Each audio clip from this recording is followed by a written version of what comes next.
guys, welcome to the On the Pursuit Podcast.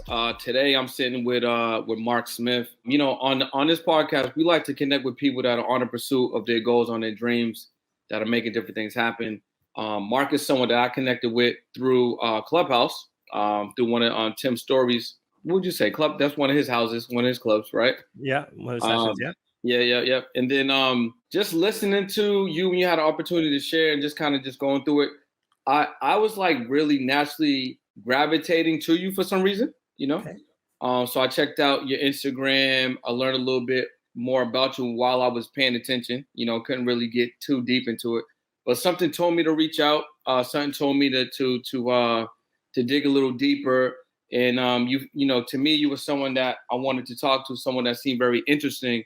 And that's what kind of led me to reaching out and wanting to, you know, just bring you on and just have a deeper conversation with you. Well, I appreciate that, man. Thank you so much. What an honor. Yeah, like I said, I was telling Mark right before we got on that you got great skin, man. I hope you're bottling up a skin routine and sharing that with people. Is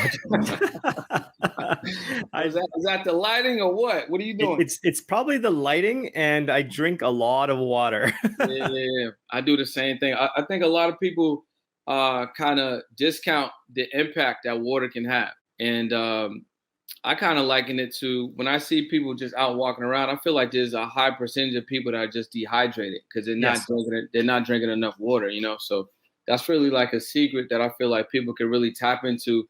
And all you got to do is like turn on a faucet. You know, hopefully you got a Brita or maybe some bottled water, but that's all you really need. How much water would you say you drink a day about? So I'm doing about 4 liters a day. So I'm doing a gallon a day.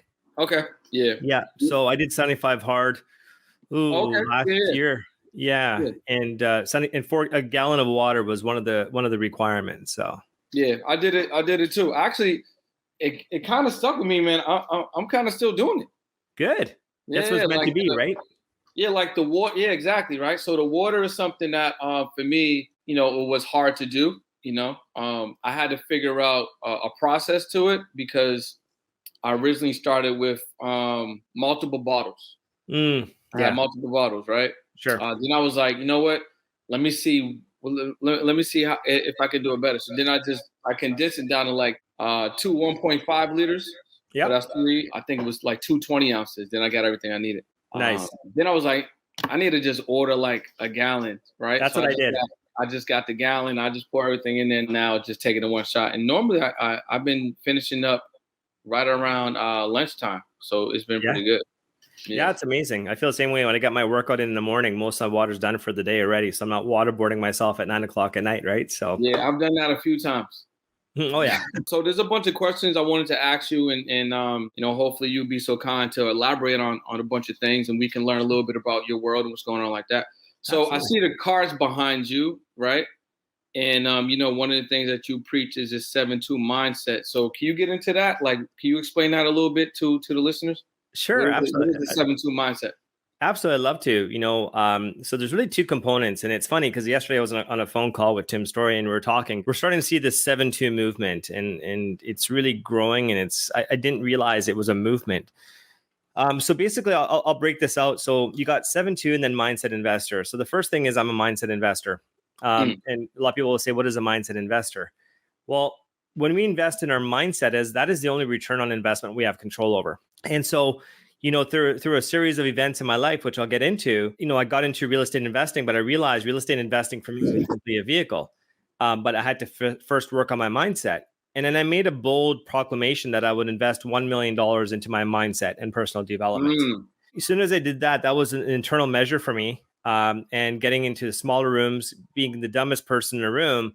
And again, like I said, that's the only return on investment I have control over. So thus far, I've probably put in just under $300,000 into my mindset, but just the growth from that alone has been phenomenal. And it's crazy because most people won't buy a house because there's a foundation crack, yet they got a foundation crack between their ears. Yeah, 100%. Right? And I tell people I'm an investor because I pour into myself so I can pour into others. My vulnerability is my superpower. And what I want to do is by investing heavily in myself, then I can help others. So that's the whole mindset investor piece. Where the 7-2 comes from, you know, if I were to go back a bit, follow the pathway of most immigrant families. You know, my parents moved here from East Africa. And the plan was for me to do medicine. And I went to university, college, plan was to do medicine, but I got burnt out. So I opted to take respiratory therapy. And what respiratory therapy is really controlling ICU ventilators or life support. So when I was 19, 20 years old, my responsibility was I used to work in neonatal intensive care, pediatric intensive care, and adult intensive care. And I was the Grim Reaper, man. Like I was trying to help people breathe on these life support machines. I was also the Grim Reaper because I was told by the physician or by family that, hey, we have to end life support. So I was the Grim Reaper. I actually killed 7 people by the time I was 20. Only if I killed people, I turned off their last breath and witnessed it. Watching people die in front of you, and you are the controller of that. And so the youngest child was 14 days old. I've had a 7-year-old child. And man, I mean, I've had mothers slap me. I've had fathers spit in my face and threaten me to death. I was 20 years old, man. I had no idea. I didn't know how to unpack it, right? So my friends and I would go to the club. They'd go drinking, go chase the ladies. And all I wanted to do was be in the corner and drink. And because I was frustrated and I felt really helpless that I couldn't help anybody. Here I am and I can't help anybody. And I think that's where a lot of that stuff happened is where I said, I want to start helping people. And then I got an opportunity to get into sales. So when I was 21 years old, I got into high ticket sales by opportunity. Opportunity came knocking. I opened a door. I used sales as a leverage for me to really help people. And unfortunately, what happened is that I never unpacked a lot of that stuff that happened to me before. And I permitted to brew really bad relationships, had a marital breakdown. There was the atomic bomb of divorce cases was thrown my way, which is allegations of domestic violence, which was really, really sad. I mean, and the judge had dropped all the charges, and you've been through enough, sir. This is ridiculous type of thing. I've had my children alienated from me. And I went through this rabbit hole and then I spent a night behind bars. And because when I was going through these false allegations, and man, I'm on my knees and I'm in a prison cell. And I tell myself, man, I'm in the safest place right now. I can't hurt anybody and I can't hurt myself. And it was with that realization, I said, enough's enough. Take ownership. This is all your fault. It's no one else's fault. Take ownership. This is your fault. You did this to yourself. And that's when the whip came out. And I quickly realized that was my lowest point and I need to make a comeback from here, do something about it. So at that moment in time, I said, stop being part of my expression on your podcast. Stop being a bitch. Stop being a victim. It's time to be the victor. Whatever it takes to be the victor at this point. At that point, I quickly realized, and going what the 7-2 signifies, see, the 7-2 is the worst possible hand in poker. So when someone's playing poker and they draw a 7 card and a 2 card, that's your worst possible hand in poker. And if you're playing poker, someone's going to tell you to fold that hand. It's a bad hand. In life, we can't control the hand you're dealt. We can control how you play that hand. So for me, I was dealt that 7-2 hand. I've been folding that hand all my life. And I got fed up and I said, every time I fold this hand, this is what happens. So now I'm going to play that hand and let's see what happens. And I played that hand. And because I played that hand, I played the odds. So a 7-2, the odds of winning that hand are 37%. So when you change the narrative on your odds and thinking in bets, for example, thinking on the odds, someone can have an ace king and they're at now 67% of chance of winning. Yeah. And it's just about a game of patience. Wait for the next card to drop. If the next card drops, it's a 7. Guess what? I have a winning hand. And I think there's a lot of people in this world, everybody for that matter in this world was dealt a 7-2 hand with COVID. Now you had people that either said the government's trying to screw me, conspiracy theory and that kind of stuff. And there's other people that took that hand and said, I'm going to take this opportunity to invest in myself. I'm going to become a better human being. I'm going to spend time with family because I always say I don't have family time. So it's how you play that hand, right? And that's what I do now is I work with so many individuals and working with so many amazing individuals and really showing them that it's not the circumstance that defines you. It's how you choose to play that circumstance. It's how you choose to play that hand that's going to define you.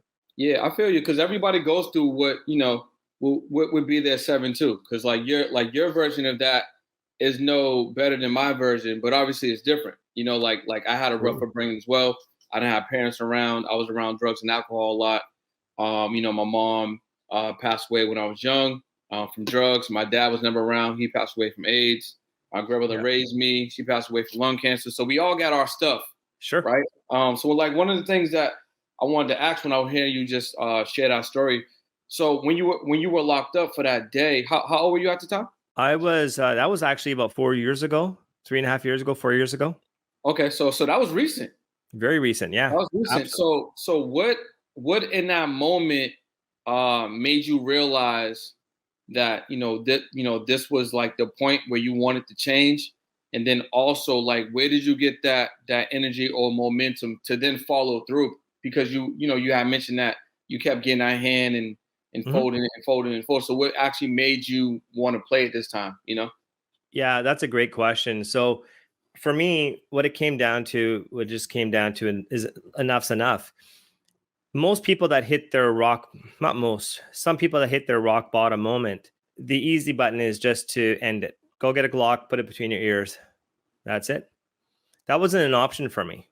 That was not an option for me. And I said, I'm going to play this bad hand no matter what happens because I played it too safe all this time. I kept on folding those bad hands. Yeah, Now like look at the you kind of knew it was on this side because you kept doing it, but you didn't know it was on the other side because you never really gave yourself that chance. You got it, man. And Yeah. that's why I respect the word choice. Everybody has the power to choose. The quality of one's life is based on the quality of their decisions. The quality of quality is going to be based on the choices they make. And It sounds so simple when you say it like that, but you're absolutely right. The decisions that we're gonna make today are gonna have an immediate impact on what's gonna happen next month. you got it, man. You got it. And I think there's a term, the author's name is Susie Welsh, and she says that the 10-10-10 rule is what impact does it make 10 minutes from now? What impact does it make 10 months from now? What impact does it make 10 years from now? Nah, that's super true. Like when you really give like a breakdown like that and you kind of give it a little bit more color in that regard, you like digest it a little bit differently because most people are just making decisions as they go. They're not thinking about the next 10 minutes or the next, 10 weeks, 10 months, 10 years. They're not thinking about that at all. They're just thinking about right now. And a lot of people are catching, they want to catch that same feeling that they had 10 minutes prior or last weekend or last month, right? I think one prime example of that is like the viral trend that's going on right now with the crates. I know you've seen it, right? Everybody. First of all, where they getting these crates from? I don't know where the crates is coming from, but have you seen it? No, I haven't. You haven't seen this? Is viral. You haven't seen this? All right. So people are stacking these crates up like a pyramid. Oh yeah. And they're trying to climb on these things. Climbing up. Yeah, they're climbing up. So everyone is thinking about, okay, let me get these crates. Let me set up these crates. I want to try. That's fine. But all of the energy and all of the momentum and all of the interest to do something like that's really going to have zero impact on improving your life. It in some cases may have impact on negatively impacting your life because you could get seriously hurt. Yep. I seen one person post and he had like this huge purple bruise all the way up from his like waist all the way up to the top of his back. People are like really easy to jump on something like that, right? Well, yeah, for sure. And there's two things for that, right? First and foremost, people are going and trying to find crates and they're trying to do this, but they don't realize all they have to do is look at themselves in the mirror and they realize that's what they're doing in life. Our lives are walking on crates. Yeah. And one shift in a wrong direction, and then we got that nasty bruise. One shift in the other direction, we can get to the next crate. And I think what people forget is, I shouldn't say forget, human nature tends to do this. And it's a reflection of one big thing, which I'll talk in a second, but it's this temporal discounting, which is sacrificing the future for what we want today. And that all stems from one big thing, which is our excessive attraction to our external self, which is our ego. It's our ego. So when I was on my knees sitting there, I had to kill myself. So although I killed 7 people, I had to kill myself. I had to kill that ego. He was done. He was done at that moment.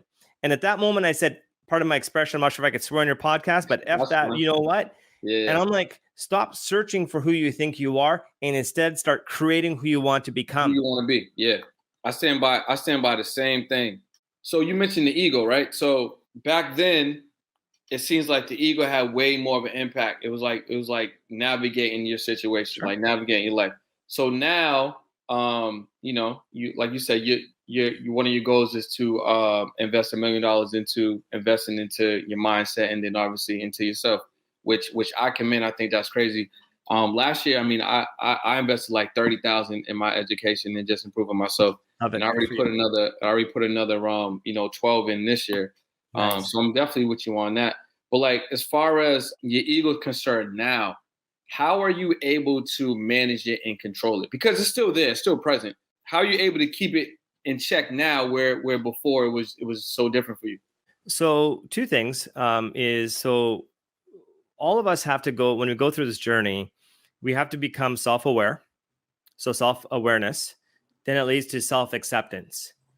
Once we have self-acceptance, then it leads us to self-regulation. And I keep myself in check all the time.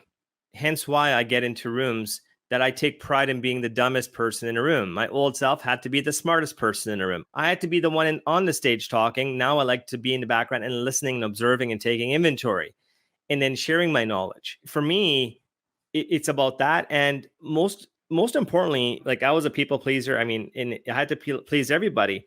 So in some eyes, people will say, well, being a people pleaser is actually being selfless. No, being a people pleaser or living in other people's reality is actually very selfish. We may think we're being selfless, but we're actually being selfish because we're protecting our ego. And it wasn't until I said, I need to make changes here. And now what I'm doing is I've actually become selfish to become selfless. Yes. So that selfishness for me is me having a morning routine.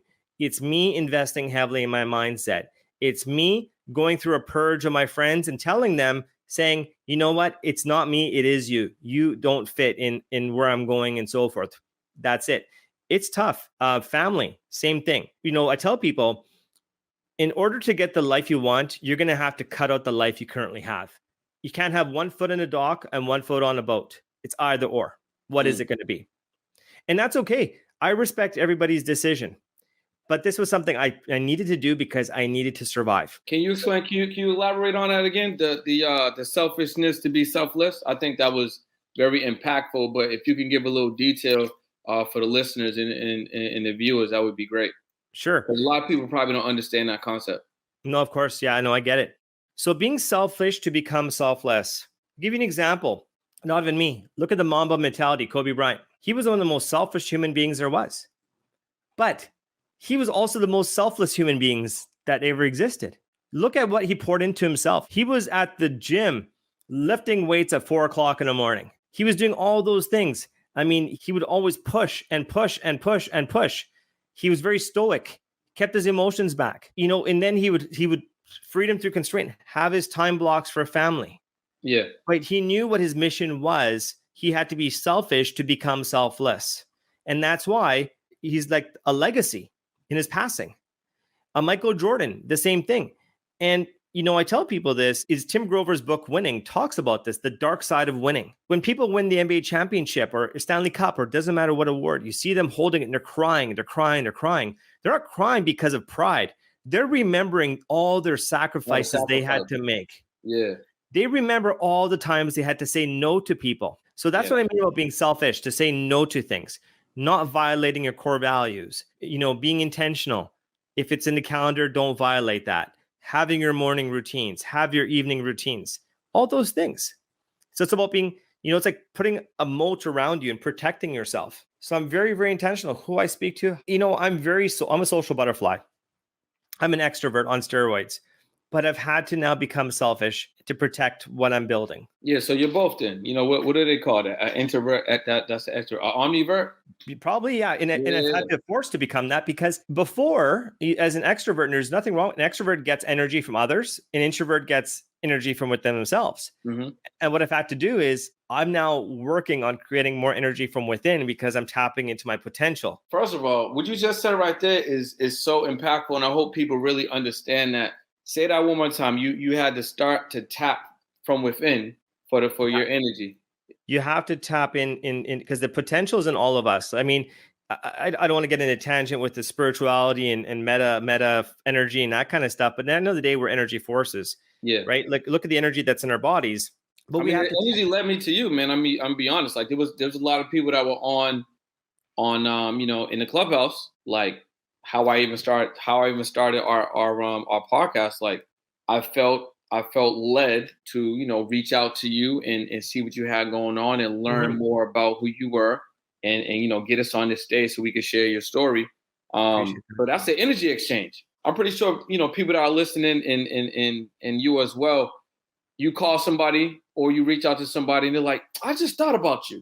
Or it's like, yeah, you probably sent that wave out and I just caught it. I felt that and then I reciprocated it, For sure. It happens all the time. When you're at a high vibration, you attract high vibration individuals, and that's what happens, right? So, the thing about our inner potential is that we have to work within, because if we don't, we have nothing to put out. Tim and I were talking about this. And I said to Tim, I asked Tim and I said, where do you think in your zip code or town, city is the greatest source of energy that has more energy than a nuclear power plant or all of them combined? And he turned it back to me. He goes, well, what do you think? And I said, well, I believe it's a cemetery because how much potential of energy got put 6 feet under? There could be cures for cancer, for AIDS, for living on Pluto, but people were scared or people didn't want to tap in or didn't have someone pushing on them. I asked Tim, where do you think the greatest source is of energy? And he goes, for a zip code, 90210. I'm like, why is that? And he goes, because of how many people got handed their life to them. In that, hey, I'm a big Hollywood producer. I'm an executive. Here you go. Here's the keys for your 25-bedroom mansion. Those very people, they don't know how to fight. They don't know how to tap into their own potential to serve others. Both of those are crazy to think.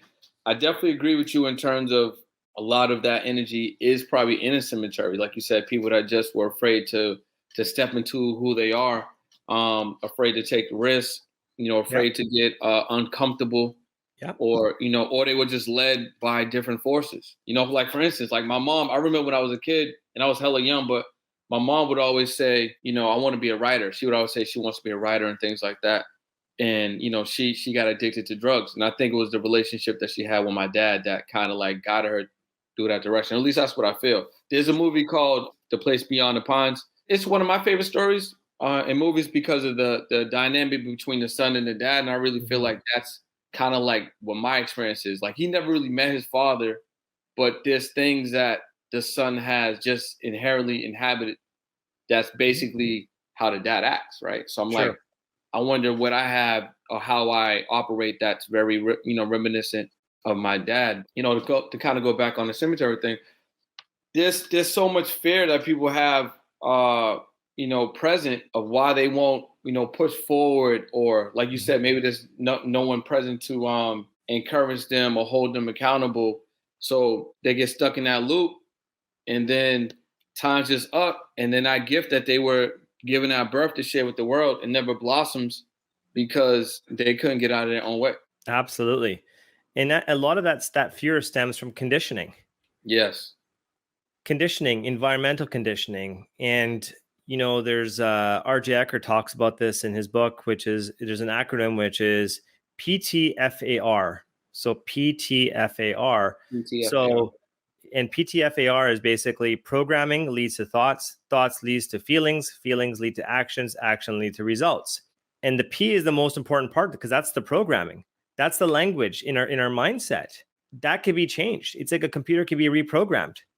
It's the conditioning. Yeah, I say that all the time. It's like people are quick to update their iPhones and the iOS systems or the Androids or whatever, but they don't take the time or even think to upgrade their mindset. Absolutely. People spend more time on planning a week vacation and planning their whole lives. Yeah. And why? It's because they're fearful. They don't want to face the music. So to shift gears a little bit, you have mentioned you got into high ticket sales. Yes. So how did you start down that journey?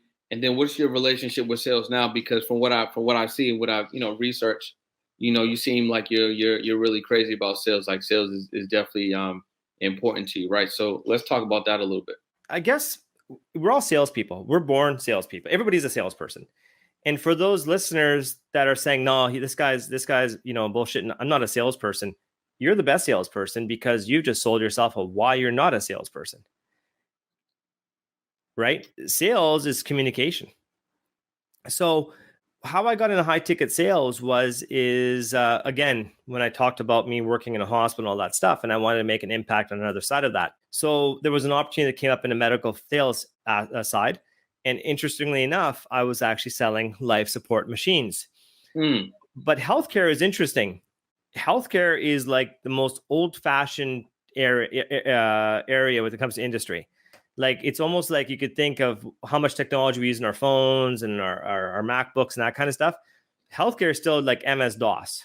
And the reason is because they say something, if you want to change something, you're going to make enemies. And people used to ask me, what do I do for a living? I say, I stand in line to get my face slapped, right? So I had to learn very quickly of how to win in this high ticket sales game.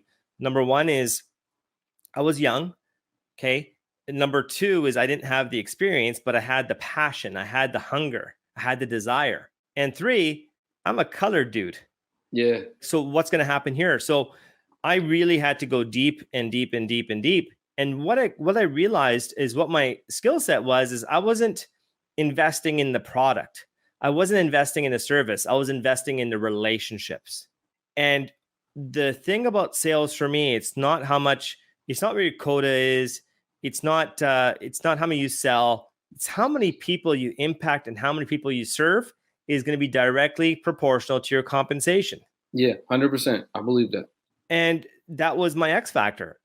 Relationships were everything for me. It wasn't the sale, and it still is. I mean, relationships are king. I tell people all the time: is invest in the relationships, and the rest will take care of itself. So if you're investing in if we could take a couple cues from the podcast so far, investing in relationships, right, is directly in proportion with your income or your lifestyle or whatever the case is going to be. Yeah. And then you also mentioned, which I think is huge, they're both huge, is in that investment or that constant investment in yourself. So if you're investing in yourself, like you said, you pledged, you want to spend $1 million, probably at some point even more of that, on developing yourself, just on you becoming better, and you're developing and investing in these relationships. What do you think those are going to bring someone that's doing both of those things? And that was going to tell you, I was going to actually just share it to you right now. And that's where we mend the two together. And at top of that pyramid is simply something very simple. We're the asset, and we need to continue investing in us. That's why other people invest in us. And I tell people that if you're not willing to invest in yourself, you have no right to expect anybody to invest in you. Doesn't matter if I'm selling a house, I'm selling a car, I'm selling a hat, I'm selling a service. And that's really the magic point. Okay, so two things here. Number one, why do you think people find it so difficult to invest in themselves, based from your perspective? And then secondly, why does it seem like it's very common for people to stop educating or stop growing after they get done with, let's say high school or university? Number one, your first question, instant gratitude. We live in this instant gratification world. It's people have quickly shifted from what they need to what they want. So I think instant gratification is a big part of that. So I think that's the first thing, which again, instant gratification, what does it do? It fuels our excessive attraction to our external self, which is our ego. The second thing is life happens. And I think what I believe happens is people just go with what's easy, and they go not with what's easy. Let me rephrase that. They do that to conserve energy. See, our bodies, we talked about energy before, our brains are designed to conserve energy, not expend energy. By natural force, they go in conserving energy, and that conserving of energy is simply survival. And so to go in that survival, what we're doing is we're sacrificing enjoying the moment now, but we're going to pay for it later on, versus leaning into the pain now to get the paradise later. That's why I find a lot of people seem to have like health issues. Yes. Because, they want to eat whatever, drink whatever, smoke whatever, don't work out, consume large consumptions of the things that I just mentioned. And then when they get a little later in their years, they start to have issues, right? Yes. And then they may end up leaning on more medication, which if you're leaning on a lot of medication or medication in general, depending on what you're taking, it's going to have certain side effects, which is going to lead to more medication. And then next thing you know, the quality of life isn't that great. To your point, it all stems from that, like that delayed gratification. I think a lot of things that you shared today, like you put it in very simple context. And I think this is another one when you really look at it. It's like, we all, like you were saying earlier, we all have a choice. And the choices and decisions that we're making right now are going to have a direct impact to the next moments. Like if I didn't, send you the link to get on the podcast, or if you didn't make the time, if I didn't make the time, we would be both doing something else. That's a decision that we made. Then that's going to impact, like you said, the next 10 weeks, 10 months, 10 years, or whatever the case may be. And we're just talking about us speaking, right? We develop our relationship. But if someone, like in my case, like my mom, she made a lot of decisions that led to her death at a very early age, would affected, the son that she had and just her quality of life and her friends and relationships or whatever the case may be. But for whatever reason, she couldn't get out of feeling like she needed to continue to chase that feeling that she got from the substances. Sure. And a lot of us are doing that, even on a smaller scale. It could be even just from this thing, like this thing by itself, like could make someone, take them off course. Absolutely, that's a weapon of mass destruction we just pulled up, man. Yeah, wait, 100%, 100%. And to answer what you were saying there, or to comment on what you're saying there, decisions and choice. Think of a tree. So you got this tree. Now you think you make a decision. You got a branch that comes out, and then from that point, you make another decision. And so essentially, you have the tree, which is their decision, and the branches and twigs are basically all the potential outcomes for that one decision. For that one decision, yeah. So I tell people, it's like me deciding to go jump in a swimming pool. The decision is one thing I have control. I have no control over the outcome. So luck plays into it. I can go and take 10 courses on how to be the best driver. I jump in a car. I'm going through a green light because I'm supposed to. And some jackass is going to go through a red light and destroy me and kill me. Yeah. So what we need to do is we need to equip ourselves or make our own luck. How do we make our own luck? If I'm going to jump in a swimming pool and I need to swim to the other side and I don't know how to swim, my luck is going to be I'm going to drown. That's my luck. But if I learn how to swim, I can still drown, but I've improved my own odds.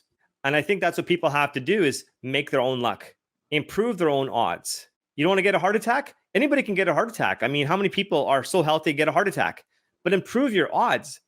Do the small things. Don't eat that bag of potato chips and an extra large pizza every night for dinner and breakfast. Again, choice, right? No, 100%.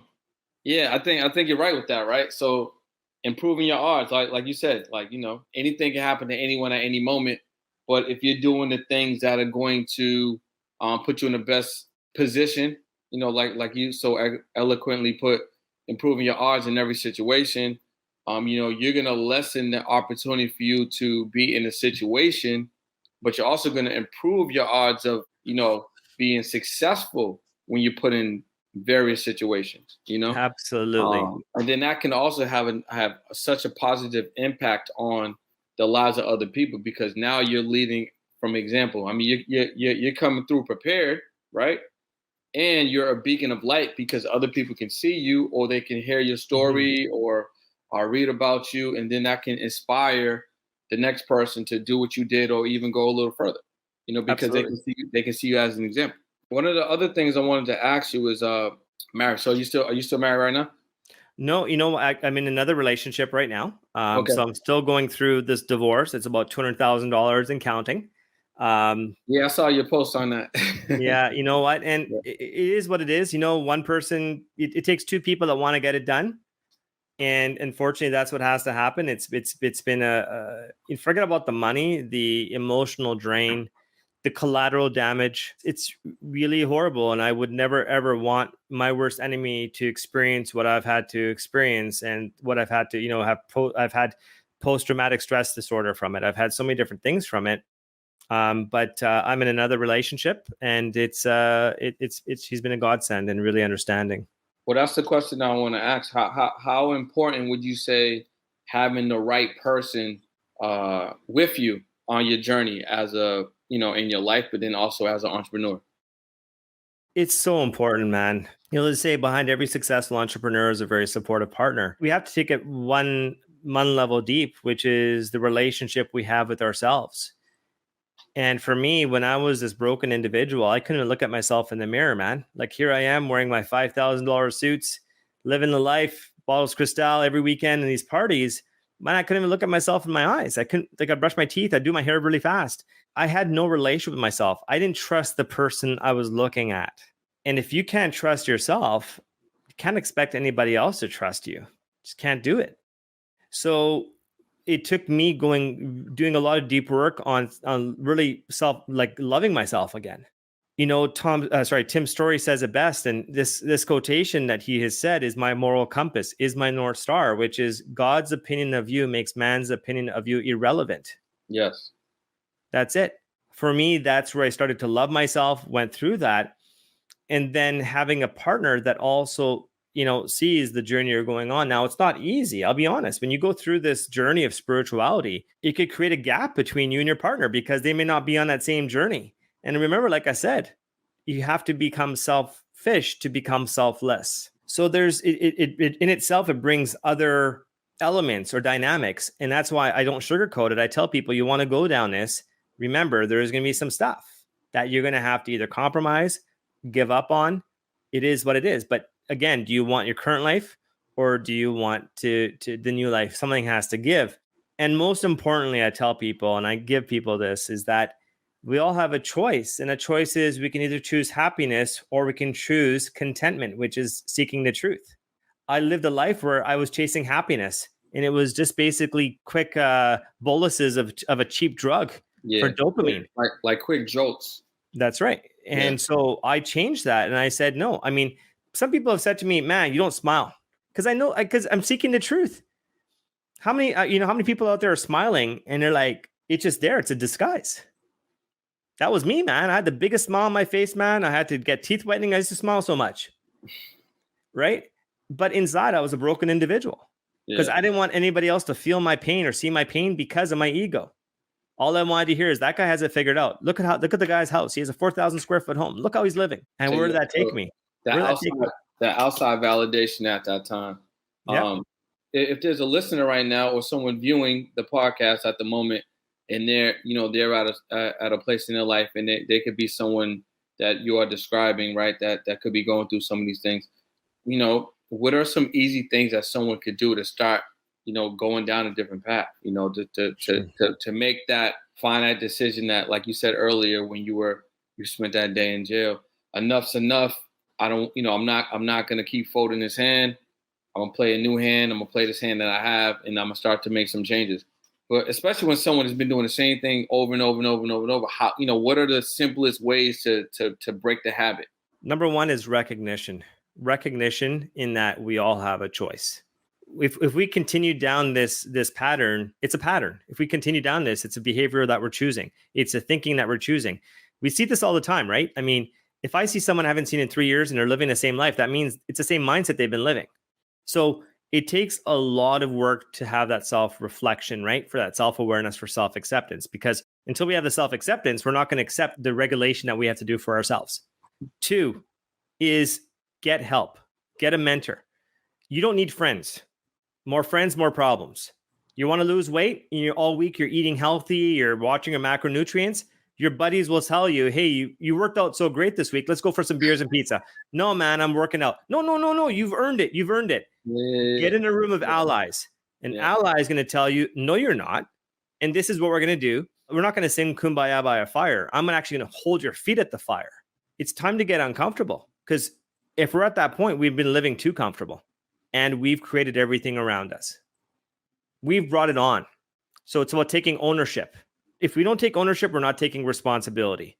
Once we take that responsibility, with great responsibility comes great power. Is it like a book or a YouTube or a podcast or a mantra? Like if someone's just starting, they don't know where to go at all, what is something that you would recommend that, you know, they could get maybe even for free, you know, since we all got these smartphones? Like where would you suggest someone starts from? Because I think if there's somebody listening or watching right now that really is looking for something, what would you suggest? Sure. Great question. So first things first, I use this analogy. It's a Persian proverb. If a plant is not growing in its environment, you don't change a plant. You change the plant's environment. So we have to take stock of our environment. What are we watching on TV? Are we watching the news and we're riots and this kind of stuff and we're fueling into it, or is it fueling into our subconscious mind? What books are we even reading? What music are we listening to? So we have to start looking. We have to start taking inventory of these type of things. Books are going to be powerful. A great book I tell people to start off reading is Mindset.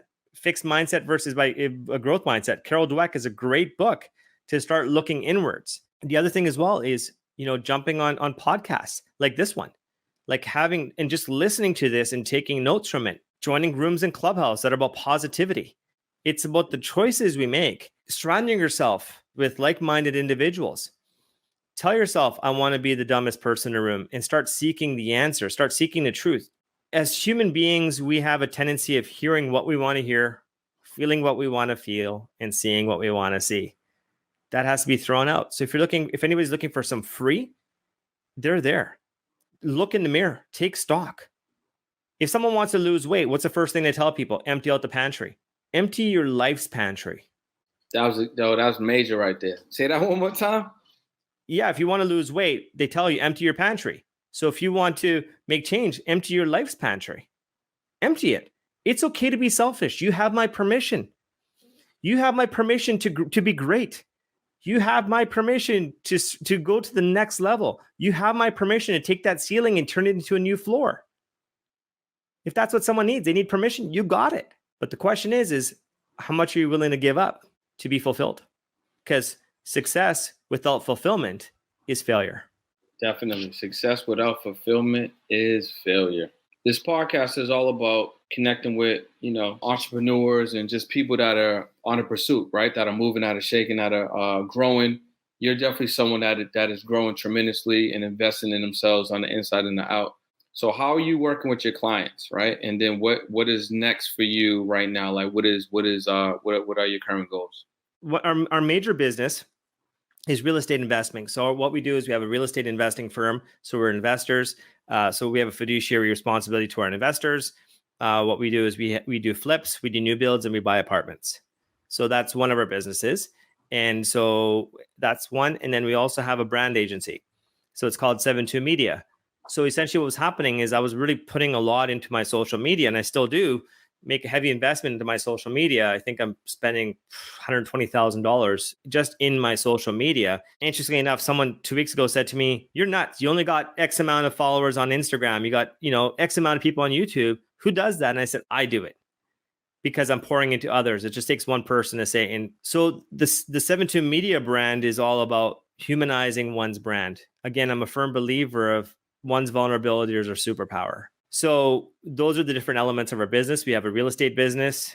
We have the brand business. I have a consulting business. We have multiple businesses on the go. Oh, and if a client wants to work with you for real estate or with the media company, or as far as the consulting, is that like coaching and consulting? Is that on business? Is that on social media? What is the consulting on? So the real estate side is purely investors that we want to help people make money in real estate. That's all we do. Okay.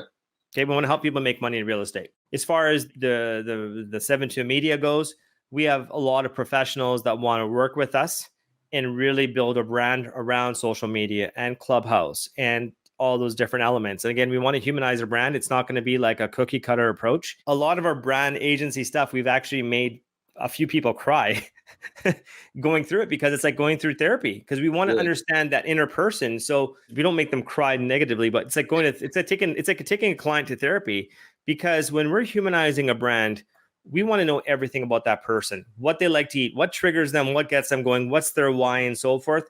And the whole brand is based on that human element, because authenticity can't be made up. You either are or you're not. So we have to get to that level of authenticity. So that's one aspect. People come to me for mindset help. They need a kick in the ass with their mindset. And so that's another element of it, right? So I've done mentorship as well. So we've done, there's a lot of different aspects of it, but they're all related to one thing, which is helping others. Which is huge, man. I think that's one of the things that inspires me the most too. And it's also one of the things that I pray about. Like I pray every day as part of one of my routines. Yeah. And one of the things that I ask is that for me to be used as a vessel, to help and inspire other people. I really And I've done that in different career pathways up until where I'm at now. Obviously, it's been through different ways, but I feel like where I'm at now, I really have the opportunity to really impact and help as many people as possible. And then, to kind of go back on what you had just mentioned, as you're helping more and more people, like that's going to help you get to where you're trying to go. Yeah, and it's a compound effect, because those that you serve are, even if only 10% start serving others, it's a ripple effect, right? Yeah. So cool, man. I wanna really thank you for taking your time and sharing your wisdom, your insight, your stories. Took a lot from it. I know the viewers and the listeners out there, there's at least one thing, if not a plethora of things that they could take from and literally implement right away in their lives, in their business, have them think differently. Even if you're someone that's not necessarily struggling, you might be someone that's just in a good place in your life. There's still a lot of things that Mark shared today with this podcast, on this podcast that can, help even improve where you are and where you're going. So if you want to tap into Mark and learn more about the mindset coaching or the consulting, if you're investing, you're looking for more real estate opportunities and things like that. Even if you need help with crafting your social media direction and identity, things like that, where can they check you out at, Mark? The easiest thing to do is just everything's 72 Mindset Investor. So you want to go to Instagram at 72, so the number 7, number 2, Mindset Investor. You want to go to YouTube, 72 Mindset Investor. You want to go to Spotify, 72 Apple, 72, everything is 72 Mindset Investor. Explain that real quick. How important is to have consistent branding? Because I think you just taught a lesson just in that. It's very important, right? I mean, if Nike had 10 different swooshes, would people know who Nike is? So it's so important to have that consistent messaging, the brand, the signatures, everything has to be consistent, because we're creatures of habit. As human beings, we don't like to think. So it has to be consistent. But also, what it does for me, which is probably the most important, it keeps me congruent and aligned of who I am. And this is what I am. Like Tim's story says, he introduced me recently. He says, "You're Canada's number 1 mindset investor." And he's like, someone got that NFL player got 7-2'd because of what happened to them. This executive got 7-2'd because they lost their job. So it's the consistency in the messaging. That's all. I want to, again, thank you. Before we tap off, so I wrote 3 different decks, right? I wrote, and when I say decks for the listeners out there, the ones that are not viewing, I made these manifestation decks. So I got a manifest deck right here. Nice. I have this, let me grab this one. I got this affirm deck right here. So one's really on thinking abundantly. This one is on self-confidence and self-esteem. And I recently just got this new one, money deck, and it just came out this week. So I actually wanted to pull one card for you before we end today's podcast, if that would be cool. Cool with you? Cool. Love it, man. All right, cool. So I'm gonna just do a little light shuffle right here, nothing crazy. Sure. Cut the cards real quick. And then I'll pull one from the middle right here, and then I'll just read it off. This one says, "I deserve to be financially free." Love it, man. Yeah. So with that, man, I want to thank you for your time and for your energy, for the opportunity to share and connect. And, like you guys heard him, definitely check Mark out if you have any questions or if you want to look into him further. And, we're blessed to have him on this episode of On the PRST Podcast, man. So I'll talk to you soon, Mark. Thanks again. Thanks, brother. Appreciate it.